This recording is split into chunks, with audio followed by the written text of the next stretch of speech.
In June 2019, Carnell, Sledge, and Katherine Brown were found shot dead in a Cleveland park. No suspects, no clear motive, just two lives lost in an unsolved mystery. Today we uncover the details of this chilling case. If you want more true crime stories, don't forget to like, subscribe, and hit the notification bell so you never miss an update. Carnell Sledge was 40 years old at the time of his death. He was a well-liked and respected individual in the Cleveland area, known for his positive impact on those around him. Professionally, Carnell worked in the mental health field, dedicating his time and energy to helping others. He had a deep commitment to his work and was known for his empathetic nature and strong sense of responsibility to the people he served. His family and friends described him as caring and compassionate, always willing to lend a helping hand to those in need. Carnell had a close-knit group of friends who held him in high regard, appreciating his loyalty, generosity, and willingness to support those he cared about. Carnell's personal life was centered around his community and his relationships with those who knew him best. While not much has been disclosed about his romantic life, his friendships were strong and his commitment to his career showed his devotion to making a difference in the lives of others. Carnell was seen as a dependable figure in his social circle, a man whose calm demeanor and thoughtful actions spoke volumes about his character. His sudden and violent death shocked everyone who knew him, as there was no indication that he had enemies or was involved in anything that would make him a target for violence. Katherine Brown, 33, was also highly regarded within her community.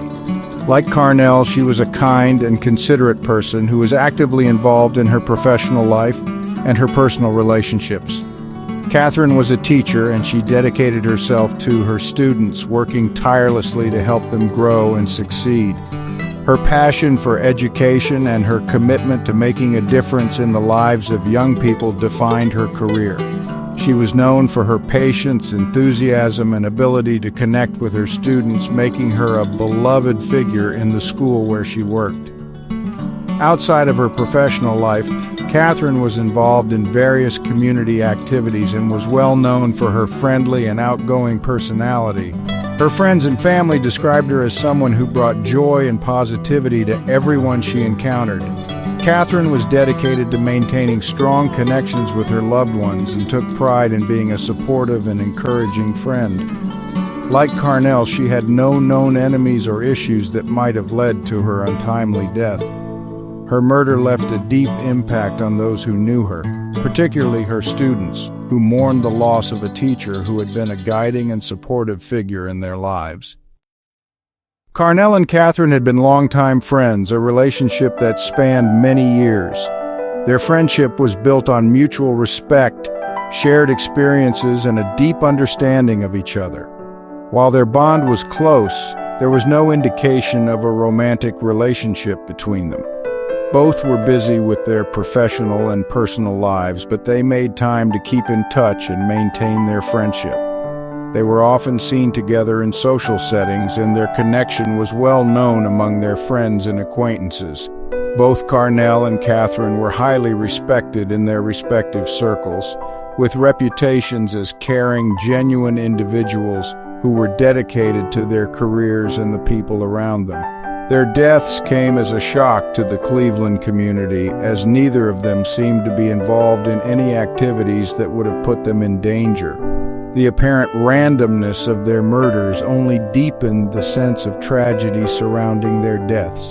The community came together to mourn their loss, organizing memorials and vigils to honor their memory and to call for justice in solving the case.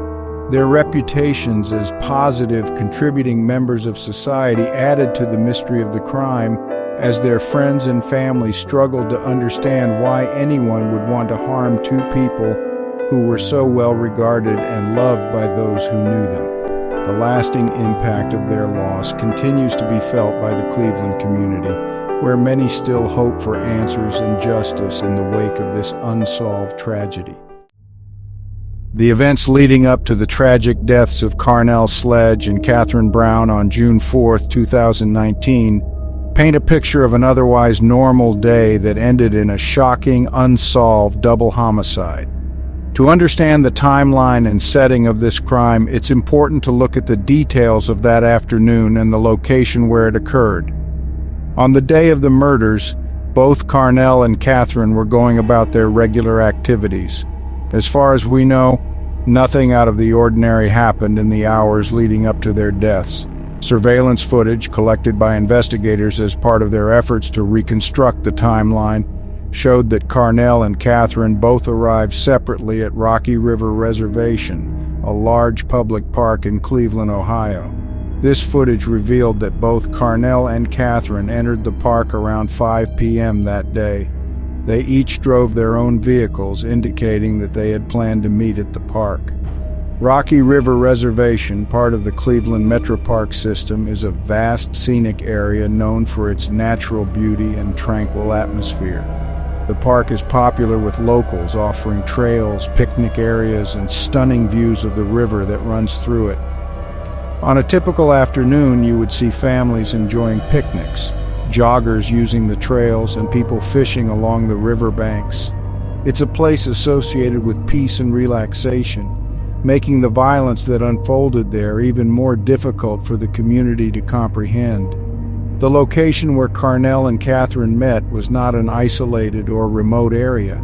They were in a popular part of the park near a picnic area, a spot frequented by many visitors. This makes the crime even more puzzling, as it occurred in a public space during daylight hours. From what we know, Carnell and Katherine arrived at the park separately, each driving their own vehicle, but they seemed to be meeting up for a casual visit. The timeline established by surveillance footage shows that their vehicles entered the park at almost the same time, within moments of each other. However, no footage captures the moments immediately before or during the crime, leaving much of what happened between 5 p.m. and their deaths a mystery. Investigators believe that Carnell and Katherine likely parked their cars and walked over to the picnic area, a common gathering spot within the park. They were familiar with each other and had been friends for many years, so it's reasonable to assume they were comfortable meeting in a public setting like this. According to the timeline constructed from witness accounts and forensic evidence, it is estimated that the murders took place shortly after their arrival at the park, sometime between 5:10 and 5:15 p.m. Despite the peaceful setting and the presence of other parkgoers, no one seems to have witnessed the actual shooting, or at least no one has come forward with specific details. There were no immediate reports of gunfire or suspicious activity, which further complicates the case. Forensic evidence suggests that both victims were shot at close range, indicating that the killer was likely someone who approached them in person. Given the rapidity of the timeline, arriving at the park and being killed within minutes, there are unanswered questions about whether the victims were targeted or if the crime was a random act of violence. The fact that they were meeting in a well-known public park, a place where many locals felt safe, added to the shock of the case. It wasn't an area known for violent crime, and the crime occurred in broad daylight, at a time when many people might be expected to be around. Despite this, the crime appears to have gone unnoticed, and it wasn't until their bodies were discovered later that authorities became aware of what had happened. The activities of Carnell and Katherine leading up to their deaths remained straightforward and ordinary. They each arrived at the park separately, likely expecting to spend a peaceful afternoon together in the familiar setting of Rocky River Reservation. There was no indication that they were in any danger, and both had spent the day engaging in their usual routines prior to meeting at the park. The quick and violent end to their lives left friends, family, and investigators alike searching for answers as to what happened during those final minutes before the shooting. In the immediate aftermath of the crime, authorities worked quickly to gather as much information as possible about what happened that day, but the lack of witnesses and concrete evidence has made solving the case difficult. The timeline of events leading up to the murders is clear, but the crucial moments between their arrival and their deaths remain a tragic mystery. The crime scene at Rocky River Reservation was discovered on the evening of June 4, 2019, near a picnic area in a well-traveled part of the park. Rocky River Reservation, located within Cleveland Metro Parks, is known for its scenic trails, river views, and wide-open spaces used for recreation and relaxation. It is not the type of place where violent crimes are expected, which made the discovery of two bodies in such a tranquil setting all the more shocking. The bodies of Carnell, Sledge, and Katherine Brown were found by a passerby, who immediately called the authorities. They were located near the park's picnic area, a location regularly visited by families and individuals looking to enjoy the outdoors. Despite this being a public and frequently visited part of the park, it appears that no one witnessed the murders, or at least no one came forward with any information. When first responders arrived at the scene, they found both Carnell and Katherine dead from gunshot wounds. The most troubling detail of this crime was that Carnell and Katherine had been shot at close range, suggesting a personal encounter with their killer. Both victims were shot in the head, execution style, with little to no evidence of a struggle. This detail led investigators to believe that the attack may have taken them by surprise, as neither victim showed signs of attempting to flee or defend themselves. The lack of any defensive wounds or signs of struggle strongly suggests that the killer was able to approach them without causing alarm, which could mean they were familiar with the perpetrator, or that the act was carried out quickly and efficiently, leaving no room for reaction. One of the more puzzling aspects of the crime scene was the absence of any obvious motive. There were no signs of robbery or theft. Both Carnell and Katherine's personal belongings, including their wallets and phones, were left undisturbed. Their vehicles, which were parked nearby, were also untouched. The lack of a clear financial or material motive added to the confusion surrounding the case. Investigators ruled out robbery as a potential explanation early on and began searching for other leads. Forensic evidence gathered from the crime scene, including ballistics and blood spatter analysis, helped establish the basic facts about how Carnell and Katherine were killed, but it didn't point to any clear suspect. The weapon used in the killings was a firearm, but authorities have not publicly disclosed the exact type or caliber, likely to preserve the integrity of the investigation. Ballistics analysis, which could potentially tie the bullets recovered at the scene to a specific weapon or other crimes, has not yielded any significant breakthroughs that have been made public. Despite extensive work by forensic teams, there were no immediate clues that could provide investigators with a solid lead. There were no shell casings left at the scene, leading some to believe the killer either used a revolver, which doesn't eject casings, or took the time to collect the casings afterward. This lack of physical evidence left investigators struggling to piece together exactly what had transpired and who could be responsible. The nature of the crime shocked both the authorities and the community for several reasons. First, the apparent randomness of the attack left people feeling vulnerable. Rocky River Reservation is a public space where people typically feel safe, and the idea that two people could be killed there in broad daylight without any apparent motive was deeply unsettling. Carnell and Katherine were both well-regarded individuals with no known enemies or involvement in any activities that would make them targets for violence. The suddenness of their deaths and the absence of any clear reason for the attack left many questioning how something like this could happen in such a peaceful setting. Authorities were baffled by the lack of suspects or motive. Early in the investigation, they considered whether this could have been a random act of violence, but the execution-style nature of the killing suggested a degree of premeditation. However, the victims' backgrounds did not reveal any obvious connections to criminal activity or high-risk situations, which would typically lead to such a targeted attack.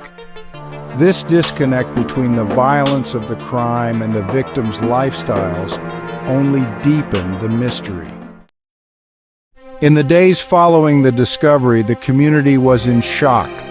Vigils were held in honor of Carnell and Katherine, with friends, family, and community members coming together to mourn their loss and express their disbelief at what had happened. The tragedy touched many people, not only because of the brutal nature of the crime, but also because of the impact Carnell and Katherine had made on those who knew them. Both victims were described as kind, compassionate individuals who had dedicated themselves to helping others, whether through Carnell's work in the mental health field or Katherine's role as a teacher. Investigators started by speaking with anyone who had been at the park that day, including park visitors, joggers, cyclists, and anyone who may have passed through the area where the bodies were found. Given that the murders took place in a public park during daylight hours, authorities hoped that someone might have seen or heard something unusual. Unfortunately, despite the park being a relatively popular spot, no one reported hearing gunshots, nor did anyone come forward with any clear eyewitness accounts of suspicious behavior around the time of the murders. Surveillance footage played a key role in establishing the timeline of events leading up to the crime. Footage from nearby cameras confirmed that both Carnell, Sledge, and Katherine Brown arrived separately at the park around 5 p.m. The footage shows their vehicles entering the park within minutes of each other. However, no cameras were positioned in a way that captured the actual crime, and crucial moments, such as who may have approached the victims or how the killer left the scene, remain unseen. Investigators painstakingly reviewed hours of footage from surrounding areas, looking for any potential clues, but they found no clear evidence of anyone following or targeting the victims as they arrived at the park. As the investigation progressed, it became increasingly clear that there were no significant leads. There was no sign of robbery or personal conflict, and the lack of eyewitnesses or suspicious behavior at the scene left law enforcement with few avenues to pursue. Without any clear suspect or person of interest, the case quickly grew cold. Investigators questioned friends, family, and acquaintances of both victims, searching for any clues about potential motives or hidden conflicts in their lives, but these interviews did not yield any significant findings. The lack of physical evidence at the crime scene further complicated the investigation. Authorities collected forensic evidence, including bullet fragments from the bodies of the victims. However, it has not been publicly disclosed whether the ballistic evidence pointed to a specific type of firearm or whether it matched any previously known weapons used in other crimes. One possibility is that the killer used a revolver, which does not eject shell casings, or they could have taken the time to retrieve casings, preventing investigators from gathering this vital piece of evidence. Without ballistic matches or further forensic leads, the investigation stalled in this area. The absence of obvious clues and leads made solving this case especially difficult. Rocky River Reservation, while a public park, is a large and sprawling area with plenty of open space. Despite being in a well-visited part of the park, the location where Carnell and Katherine were killed provided enough cover that the crime could have taken place without drawing immediate attention. This, coupled with the swift nature of the killings, left few opportunities for witnesses to intervene or provide helpful information. The tragic deaths of Carnell, Sledge, and Katherine Brown left their families in a state of profound grief and confusion. Both individuals were well-liked and respected members of their communities, and their senseless murders shocked those who knew them. In the days following the discovery of their bodies, the families of both victims expressed their heartbreak over losing loved ones who were so full of life, with no clear explanation as to why they had been targeted. Carnell's family spoke of his caring and compassionate nature, describing him as someone who had dedicated his life to helping others. His work in the mental health field reflected his deep commitment to making a positive difference in the world, and those who knew him personally were devastated by his sudden and violent death. His family was left struggling to understand why such a kind and selfless person would be taken in such a cruel manner. Katherine's family echoed similar sentiments, recalling her passion for teaching and her dedication to her students. She was a bright and vibrant presence in the lives of those around her, and her loss left a hole in the hearts of her family and the community. Both families were united in their grief, seeking answers for a tragedy that to this day remains unsolved. The broader Cleveland community also reacted with shock and sadness. Carnell and Katherine were both active members of their local circles, and their deaths resonated far beyond their immediate families. Vigils and memorials were held in their honor, with friends, colleagues, and even strangers coming together to mourn their loss and offer support to the grieving families. The Rocky River Reservation, where the murders occurred, became the site of one such memorial where flowers and candles were placed as a tribute to the victims. The outpouring of support reflected the deep impact the crime had on the community, as many struggled to comprehend how such a violent act could occur in a place that was typically associated with peace and tranquility. In the wake of the tragedy, both the families and authorities made numerous public pleas for information. The families of Carnell and Katherine, in particular, were vocal in their calls for anyone with knowledge of the crime to come forward. They expressed their hope that someone somewhere might have seen or heard something that could provide a clue to help solve the case. Their emotional appeals were broadcast across local news stations, where they spoke directly to the public, urging anyone with even the smallest piece of information to contact law enforcement. These pleas were driven not only by the desire for justice, but also by the need for closure, as both families struggled to move forward without knowing who was responsible for the deaths of their loved ones. In addition to the families' efforts, law enforcement also made repeated public appeals, emphasizing the reward of $100,000 for information leading to an arrest and conviction. This significant sum was offered in the hopes that it might incentivize someone to come forward with crucial information that could break the case open. Despite these efforts, however, the case remains unsolved, and the community continues to hold out hope that justice will eventually be served.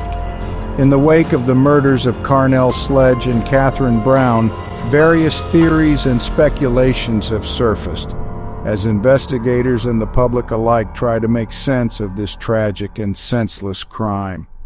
One of the primary questions surrounding the case is whether this was a random act of violence or if the victims were specifically targeted.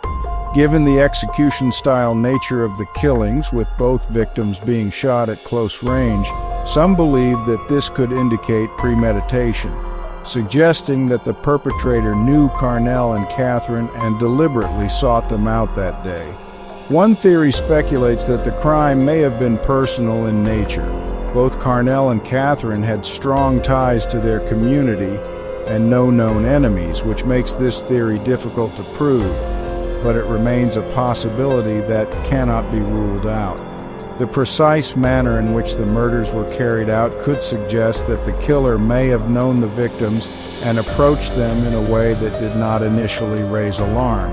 Additionally, the fact that there was no robbery or theft involved and that both victims' personal belongings were left untouched supports the idea that the motive was not material gain, but potentially something more personal or targeted. On the other hand, some believe that this may have been a random act of violence, perhaps committed by someone passing through the park who took advantage of the secluded nature of the area. The fact that the killings occurred in a public park during daylight hours raises the question of whether the victim simply happened to be in the wrong place at the wrong time. However, this theory is difficult to substantiate, as there is no evidence pointing to an opportunistic attacker, nor has anyone come forward to report any suspicious individuals in the area around the time of the crime. It's important to acknowledge that all of these theories remain speculative. Law enforcement has not publicly confirmed any specific motive, and there have been no arrests or named suspects in the case. Investigators have worked tirelessly to explore all potential leads, but the lack of concrete evidence makes it challenging to draw definitive conclusions. As such, while various theories have been floated over the years, none of them can be considered proven or backed by substantial evidence. Thanks for watching. If you found this video informative and want to dive deeper into more true crime cases, make sure to hit the like button, subscribe, and turn on notifications so you never miss an update. Your support helps us bring more stories like this to light. Stay tuned for more content, and we'll see you in the next one.